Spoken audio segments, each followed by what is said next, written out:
played a really good football game against the undefeated Texas A&M team on Saturday, and they're playing really well defensively.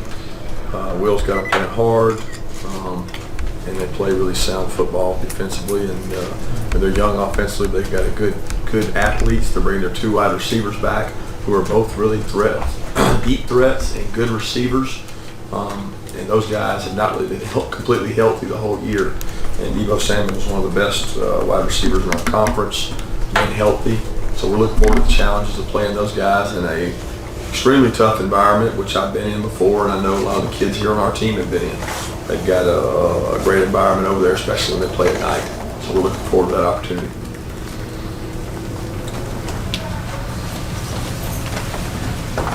Kirby, how much influence has Will had on your coaching career? And does it even date back, we spoke a little bit about it last night, to 94 when you were redshirt and he was a senior? Yeah, I think I've had so many hits since then. I don't remember that well. I just remember he was a senior and I was a redshirt freshman. But he's a very good friend of mine, a good friend of our families. We've been good friends for a long time, and that'll remain that way throughout. But as far as the influence on the coaching career, we just overlapped a couple times and both worked for Nick, so that's the overlap.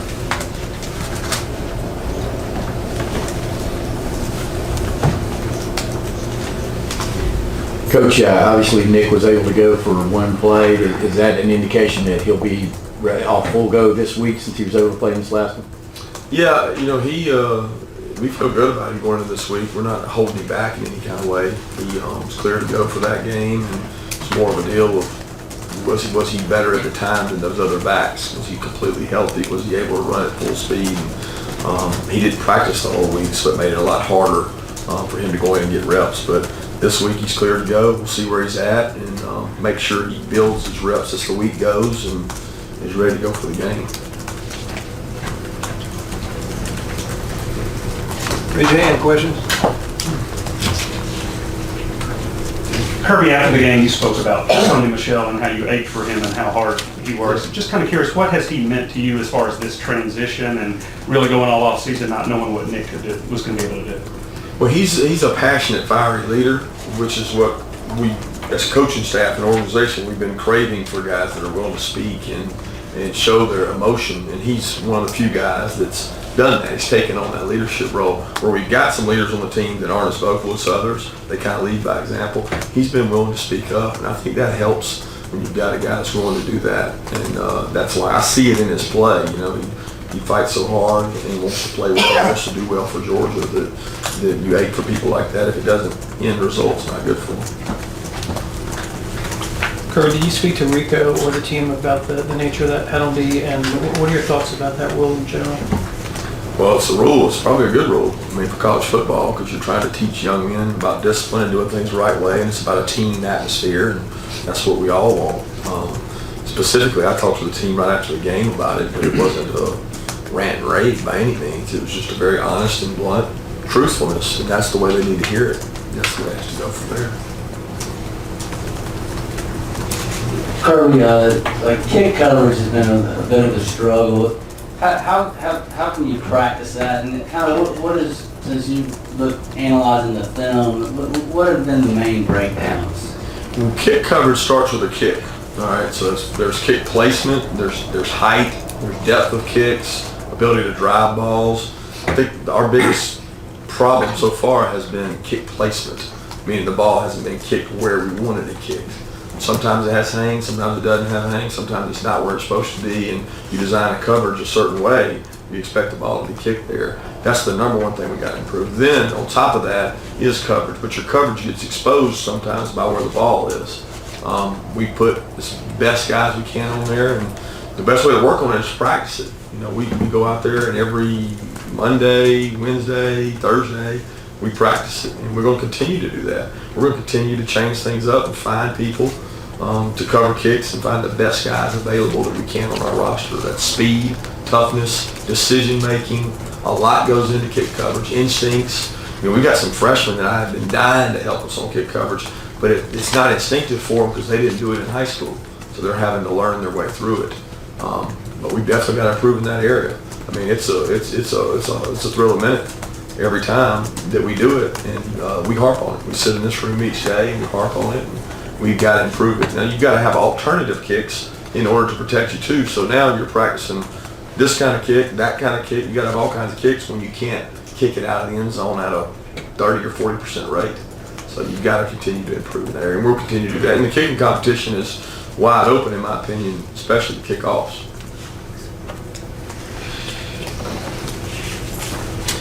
Coach, back to Will, I know that you guys are focused on this game, and it's not about that, but the competitor in you, does it kind of appeal to you to get to go against a guy you got to pass it with and a guy that you know really well? I mean, does that kind of not necessarily add to it, but maybe add a little fun to it for you? I really don't think it does. It's not about that. I mean, I've had to go. I mean, he was at Texas when we played in the national championship. He was at Florida. He was at Auburn. It's never really been about that for me. I mean, he and I are good friends. We talk time to time, but it's never an extra motivation because that's not what it's about. It's really about our players and their players, and that's business-like for us. It's not about that. Coach, can you speak a little bit about sort of capitalizing on turnovers and what you need to do to improve, I guess, momentum throughout the course of the game and being able to capitalize, put up points, and extend some of those leads? Yeah, I think anytime you get turnovers, you want to capitalize on them. But anytime you get a possession by way of punt return or kickoff return, you want to capitalize on them. I think sudden change is an important part of your game. People practice it in camp. We practice it as a defense. Hey, we give up the ball, we got to go out there and stop them. Offense, we get momentum, we get the ball, we got to go out there and score points. But the best way to do that is execute. There's no hidden remedy for converting after a turnover. It's more putting the pedal to the metal and trying to stomp on people's throats when you get the opportunity. And you get that by developing your team. Kirby. Yeah. You mentioned some of the freshmen that you're dying to see help you on kick coverage. We've seen Miko Hardman make some big plays. How close is he to, say, after coming and playing a cornerback? And I think earlier in camp you mentioned it was kind of a new position for him. He was trying to learn his way. How close is he? Close is he to what, right? Are you saying close to playing on special teams? He is. Not on special teams, but playing in the game like a cornerback or something like that. When can he help you in the secondary? Well, when he develops and plays well enough in practice, I mean, he's trying hard. I spoke to the fact that he's competing. He's playing with toughness. He's just not the guy right now. He doesn't, he doesn't play as well as the other guys. He is a great kid that competes every day. He's learning a new position. I mean, it's completely foreign to him. People go in motion. People get in stacks. We call different coverages. There's a lot to playing cornerback that he's got to experience and grow at. And he really has come a long way. He's put himself in position that he's close to being able to go in and execute in a game type atmosphere. But we've got to play the best players to give us a chance to win, and that's what we're always doing as coaches. But I'm pleased with the progress he's made. What do you see on tape when you evaluate a guy like McIlwain and another dual threat quarterback this week? Is that almost kind of the norm that you face guys like that? It's definitely more the norm now than it ever is, I think he does a great job at space, making plays. They run plays designed for him to run the ball, then they give him the option to run the ball. He is very quick, very fast, very elusive. Smaller guy in the pocket, but the guy has a good arm strength. So it's one of those deals that he is a freshman, so he's going through a little bit of what our guy goes through, where you see some formations, you see some plays, you're like, wait a second, was it supposed to be that way, or was it supposed to be another way? But he can run and he can elude. And that always creates issues for defenses when you got guys like that can extend the play like the guy did on us Saturday. Makes you have to defend longer. Kirby, what did you learn on film from watching the last play that you can teach your guys moving forward? Well, I think philosophically you have to have a belief in something you believe in, and that's something that I believed in for a long time. Coaching 17, 18 years, I've seen it done that way for a long time. And to be honest, every kid on the field executed their job. We got a little boxed out by the big guy, but it wasn't like you could watch the play and say, this guy didn't do what I told him to do. He got out-jumped, and the guy timed his jump a lot better than we did, which I think everybody saw.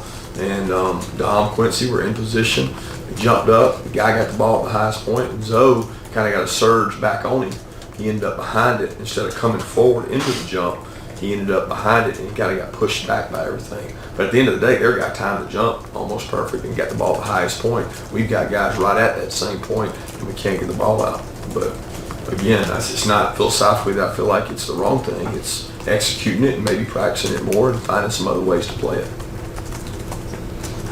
Coach, it seems like y'all have been using some more perimeter runs lately, kind of things out of shotgun. What are the advantages of doing that?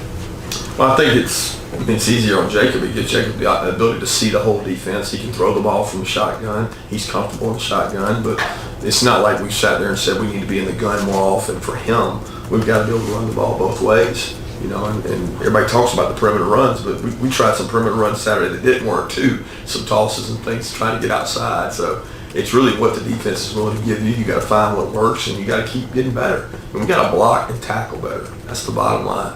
At a lot of positions. Now, did we improve on that? We probably improved some. We still got a long way to go when it comes to being efficient on defense and offense from a standpoint of the entire game. What improvements did you, after watching the game, did you see the offensive line make up front?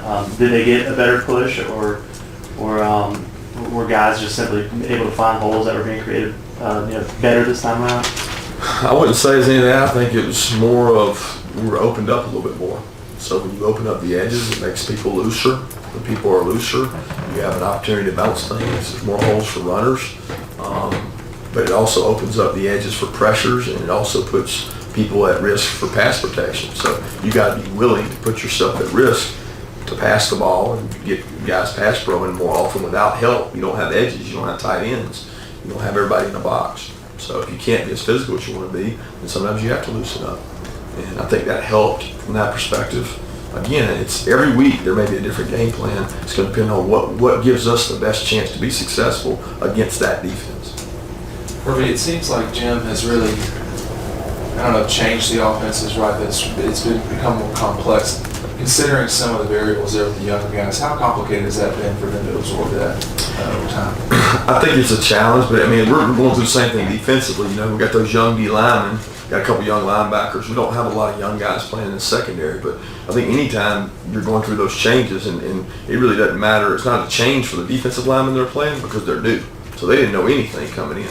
And then when you go to the offense, you got a lot of freshmen playing that are having to learn. I think, you know, Riley really is probably the biggest guy that's tried to adjust because here he is coming off an injury.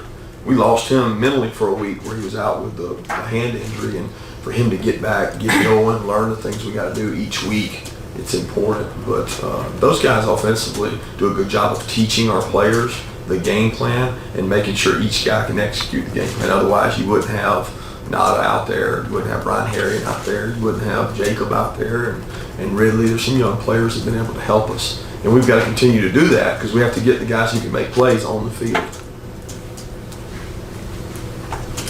I hate to ask a follow-up about the Hail Mary, but here's a follow-up about the Hail Mary.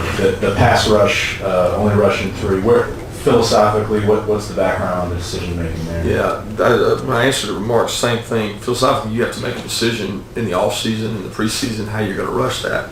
In different yard lines, we do different things. The closer they get, it becomes a normal play. The further out they get, the more we want to defend the people that are going vertical.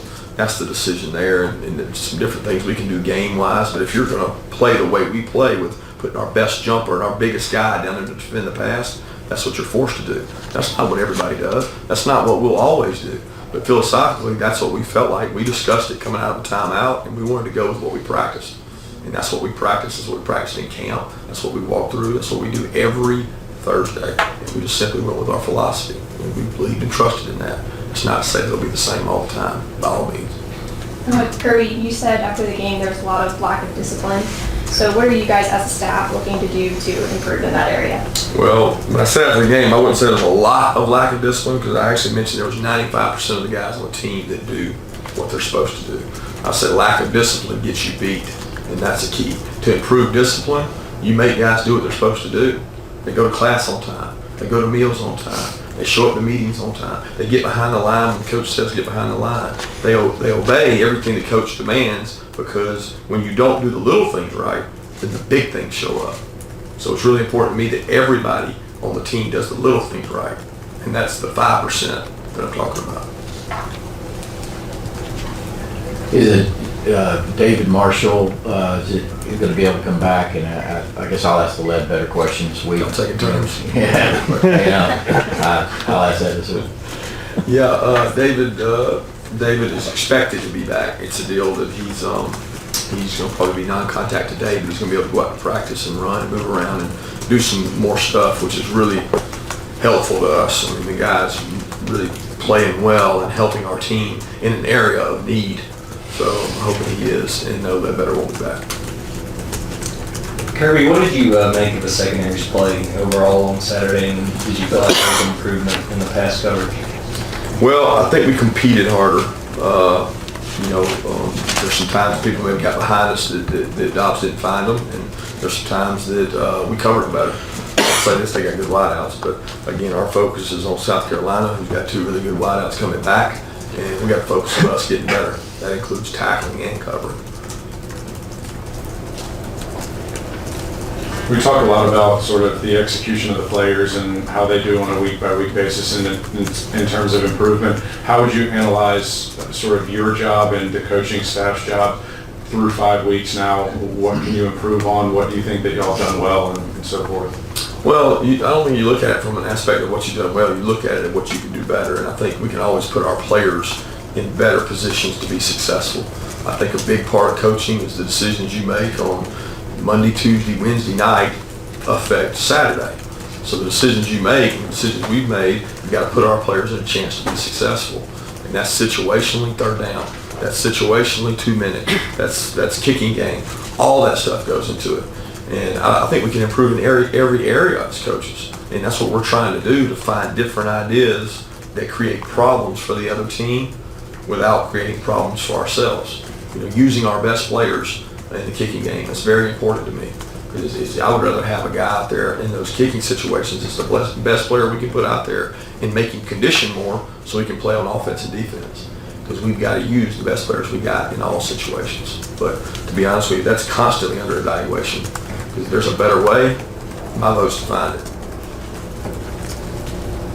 Tight end is one of your deeper positions with Isaac Nauta. What's his skill set, and what does he bring that maybe some other guys don't at certain times? And you guys had to get a timeout. Did he line up wrong on that, or what? Second quarter, maybe? No, I don't remember. I don't recall that one. There was a couple times that he was in the wrong formation. That I think on that one we wanted to use the timeout anyway because we wanted to talk about the play we had called situationally. But he had a couple times that he just lined up in the wrong formation. He had to flip it over. But I think Isaac's grown as a player. He's got to continue to get be a better blocker and more physical as a blocker, and he can improve in that area. He catches the ball well. He works hard. I think each one of those tight ends has got to block better. When you look at every tight end in the SEC, you know what you say? Oh, he's not a great blocker. Oh, he's not a great blocker. Well, it's because they're blocking pretty good players. So you want those guys to improve, and we got to put them in a position to block good pass rushers so that they can do that. Because it's the limitation of every tight end.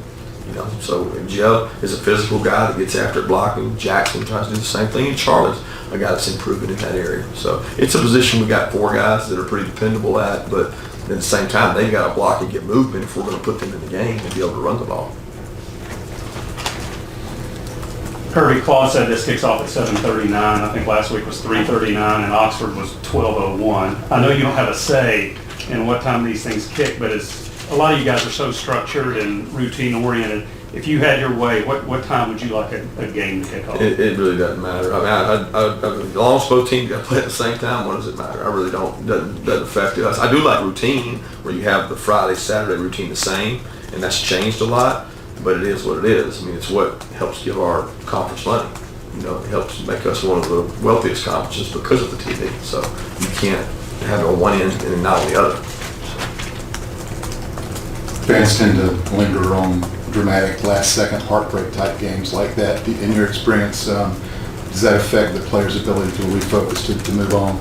The fans dwelling on it affect the players? No, and I think the outcome of the game sometimes can affect the players as far as dwelling on it, but I don't think the fans lingering on it. We got to move on. I mean, look, it's simple, guys. This game is simple. You got to move on to South Carolina right now. Texas A&M probably didn't respect South Carolina, and they went into the half in a dogfight. Okay, this is a good football team that's playing really hard for their new coach, and that's where our focus has got to be.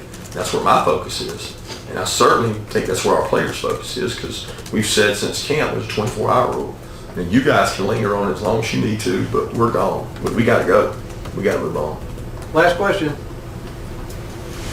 Speaking a little bit more on the tight ends, it appeared that they were utilized a lot more in the offense this week. Was that sort of by design to work them in over the course of the season, sort of not necessarily trying to show teams up to this point what you had at the potential tight end position, or were you trying to sort of, I guess, work them in to, as long as they were comfortable? I don't really know how to answer that question. I thought they were used less this week. We had less tight ends on the field. And I think you're referring to the fact that he caught the ball. He had 6 or 7 catches. I think that was more of he was targeted. But we had less tight ends on the field than we had in previous weeks. But we got to continue to use those guys because they're good blockers and they give us an opportunity to do more things. They create problems for the defense too. Thank you guys.